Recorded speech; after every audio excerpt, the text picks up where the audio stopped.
Jarrahdale is a historic town just 50k south of Perth up in the hills on the escarpment. This subject is close to Brandon's heart, as he worked in the Miller's Timber Mill in the 1980s when he was just 17 years old. It was his very first job, and he was only earning $8 an hour. He thought this was pretty good money at the time, and he loved the job. Although most of the mill has now disappeared, he still remembered it as if it was just yesterday. Jarrahdale is a very historic town and has a lot of history. From the iconic general store where Brandon got all his weekly supplies to the timber mill and walk trails, Jarrahdale is set up for the tourist now. It is also an RV-friendly town, so there's a great place to park your caravans and tea versus while you go exploring, as there's a lot to see. The timber industry started in the district in the 1870s with at least 15 steam mills at various locations over the years. Timber was a key industry in Jarrahdale, with most of the 600 or so people who live in the town depended either directly or indirectly on the timber industry. Milling officially ended in 1997. The mill manager's house was built in 1881, when Jarrahdale was the site of the first major timber milling operations in Western Australia, playing a key role in the export Jarrah around the world. I was 17 when I worked at Miller's, it was called at the time, sawmill in Jarrahdale. And when I was here, this is where I stayed, the single men's quarters. I lived in these quarters here, and these quarters here, they took $2 a week out of my pay. That was the manager. He stayed in this one here, in hut number 1. And he managed the rest of these quarters. There was a friend of mine used to live in hut number 2. His name was Frosty. And he stayed there.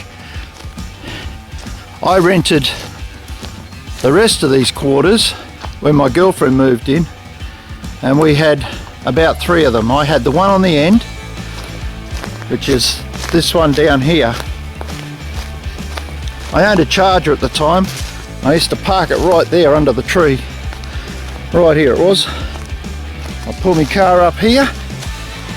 That was my quarters there.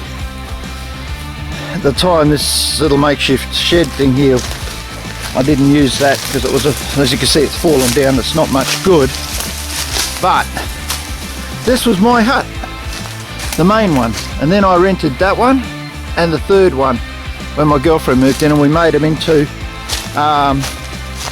one was the kitchen, one was the bedroom, one was the lounge room, and that's all we needed. So this was the hut. You come in here, my bed, there was a door here. The door's gone, but this is where the bed was. The bed was here. Obviously it was in much better condition in the day. It wasn't holes in the walls like there is now. Vandals have been here obviously, but yeah, I had my kitchen, and my table was here. I had another table with my kitchen over by the power there, and I had all my cooking utensils, and there was a fireplace here, which has now been boarded in, but that used to be a fire. You can see where the chimney used to go through. Well, I stoked it one day, and I actually burnt this hut down a bit, and they had to rebuild it for me because I went to call my girlfriend, and I went up to the phone box up in Jarrahdale, and while I was gone, I thought, oh, I'll just stoke the fire up, you know. Should be nice and warm when I get back. She was warm when I got back, all right. Up the chimney, I didn't know, it was only metal, it was metal lined at the time. Up the chimney was wood, and I built it up so much it got to the wood and it set it on fire. We sorted it out. Oh, hello. Got the white ants in there. That's not good. It's a shame the white ants are getting into everything, destroying things. History. Like I said, I was 17 when I was here. That's over 40 years ago now. I'm 50, oh actually I'm 60 this year, so yes. Come up here to the next one, and they're all the same inside pretty much. So if you come inside here, you can see the white ants getting into the floor. This one was the one we used as our lounge room, mainly because there's no wall. It wasn't separated like the other one. And that's how the fireplace used to be, like that. We come up to the next one. You stay. Don't you go anywhere, you stay right there. Come here. Come on. This is the next one.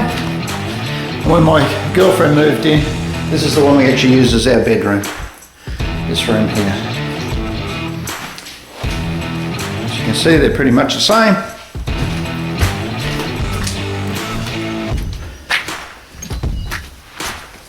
Yep. You stay with me, Joan. This was... Oh shit. They have been in here. Hug your mates. Love your laugh. Smile. Oh God. And they put a bloomin' headrest through the wall. Jeez. People! Come on, why can't we leave shit alone? Come along here. And hut number 2. They've got them all. There's been a fire in here by the look of it. Someone set a fire in here by the look of it. Again, with the chimney. This is how mine looked on the end when I did it.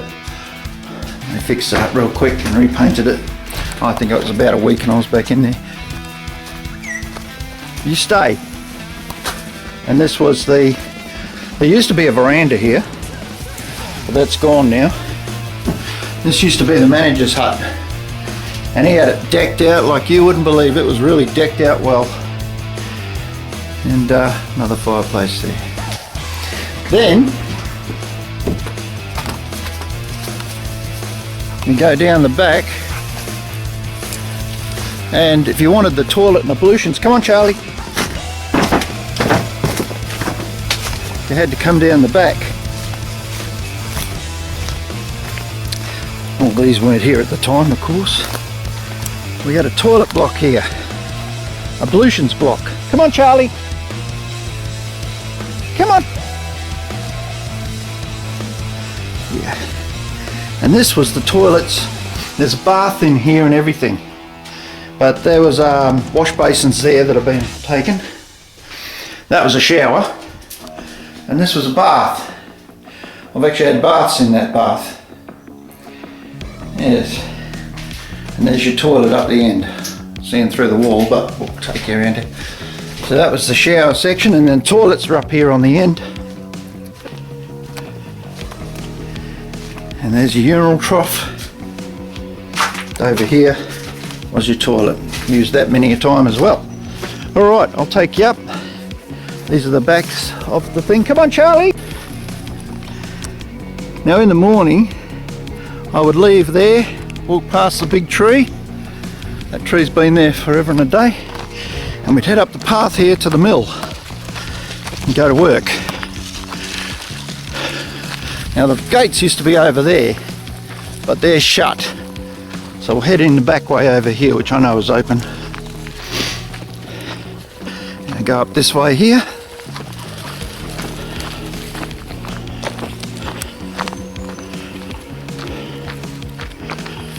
Come on, Charlie.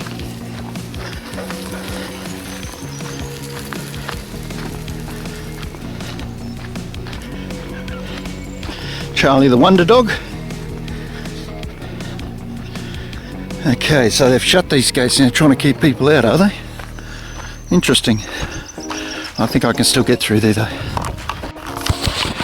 When I was 17 years old, ended up having a fight with my workmate just outside these gates. Right there it happened.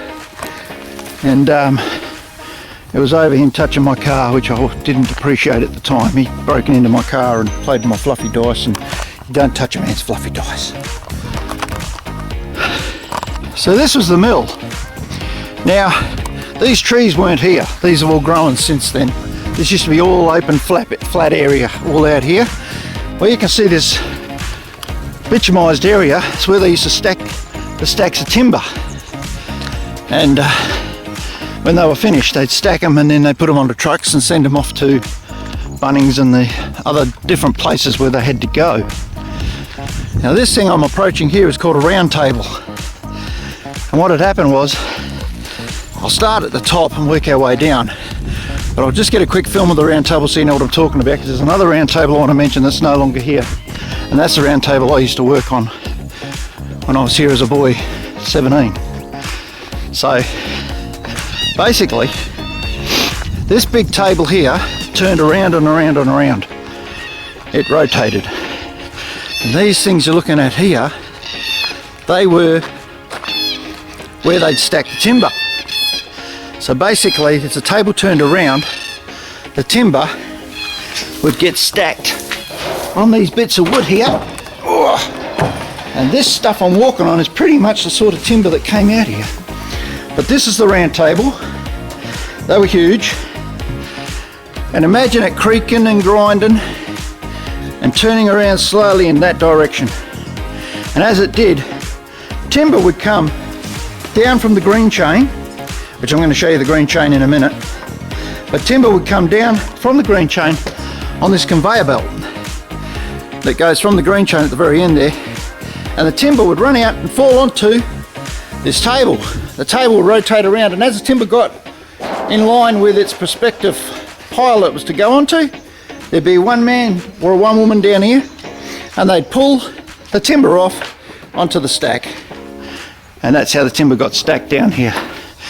As you can see, the other half of this place has fallen down.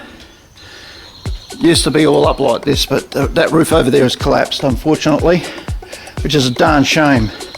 But we'll go now, and I'll show you the green chain. So we'll head off this way. Oh, come on, Charlie, this way, bud.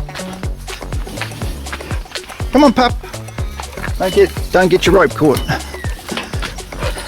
Keeping Charlie on a rope there just in case someone comes along. I have to grab him. Okay. Come on, Charlie, the wonder dog. Go this way, bud. Get around all these trees that never used to be. Now, there used to be a crane that used to run around here and pick the timber up. And the crane was one of those tractor cranes you see getting around that articulate in the middle.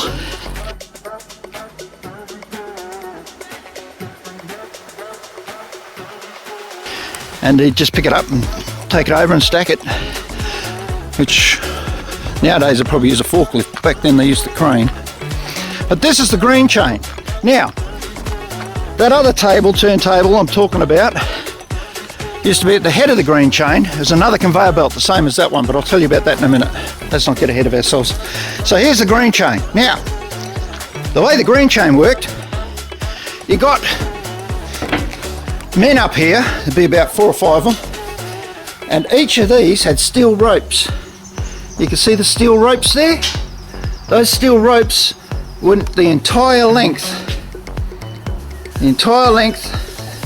of this boardwalk, which we called the green chain. There's 1, 2, 3, 4, 5 of them. And timber, now at the end, up here, used to be a massive shed. That was the saw shed.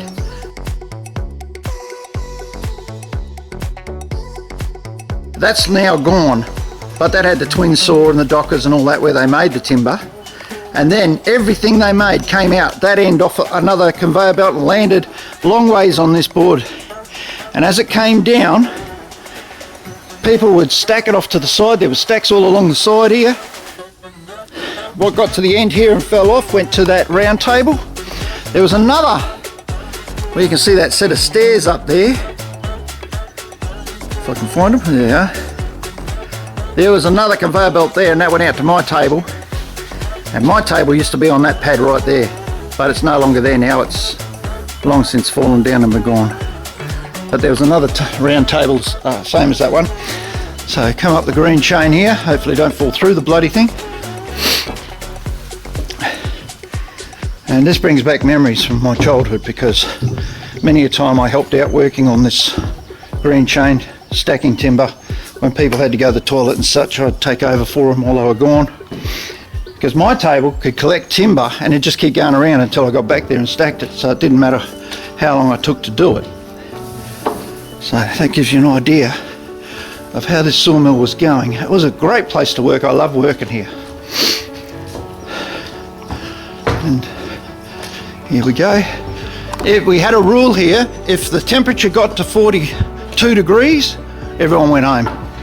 We didn't work because it got too hot. Now there was sprinklers on the roof to try and keep it cool, but if it hit 42 degrees, everyone got to go home, which was fantastic. So this is where the conveyor belt used to run out to my round table, which was right there on that platform you can see out there that's no longer got anything on it. And that's where the conveyor belt was. Long since gone. Darn shame. Don't know where they go. They must have taken it, or someone needed it. But they come in here. And up this end is where the shed used to be.